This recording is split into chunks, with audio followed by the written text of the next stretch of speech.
امریکہ کے ایک 55 سالہ آدمی کو ایک کالا جادو کرنے والے نے بددعا دی کہ تم جلد مر جاؤ گے اور تمہیں کوئی بچا نہیں سکے گا۔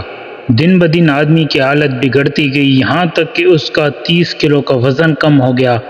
اسے اسپتال لے کر گئے، تمام رپورٹس کلیئر تھیں۔ جس ڈاکٹر کو اس کا کیس دیا گیا اس نے اس مریض کی بیوی سے علیحدگی میں پوچھا کہ کیا کچھ ایسا ہے جو اس سب کی وجہ ہے۔ اس نے بتایا کہ ایک کالے علم والے نے اسے موت کی بددعا دی تھی۔ ڈاکٹر نے اگلے دن نرس سے ایک انجیکشن لانے کو کہا اور مریض کو بتایا کہ میں اس کالا جادو کرنے والے سے ملا ہوں۔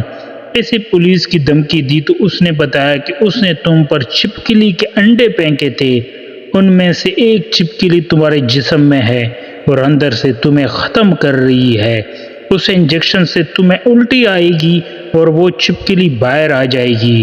آدمی کو الٹی آئی اور ڈاکٹر نے آنکھ بچا کر اس میں چھپکلی ڈال دی۔ اس کے بعد حیرت انگیز طور پر وہ آدمی ٹھیک ہوتا چلا گیا اور لمبی زندگی جیا۔ سکندر اعظم نے پوری دنیا فتح کی تھی۔ واپس آیا تو ایک درویش نے کہا، سکندر تم نے کچھ نہیں کیا کیا زندگی میں؟ سکندر حیران ہوا کہ میں دنیا کا فاتح ہو کر آیا ہوں اور آپ کہتے ہیں میں نے کچھ نہیں کیا۔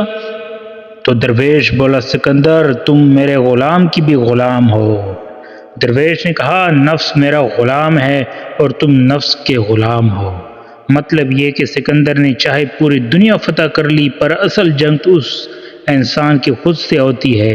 اگر وہ خود سے ہی نہیں جیت پاتا تو اس دنیا کا کیا کرنا؟ جب ہمارا خود پر ہی بس نہیں چلتا تو دوسروں پر معتبر بن کر کیا کرنا ہے؟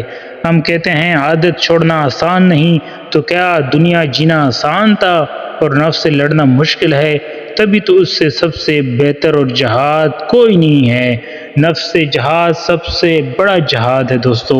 دوستو ایک بار درود شریف پڑھیں۔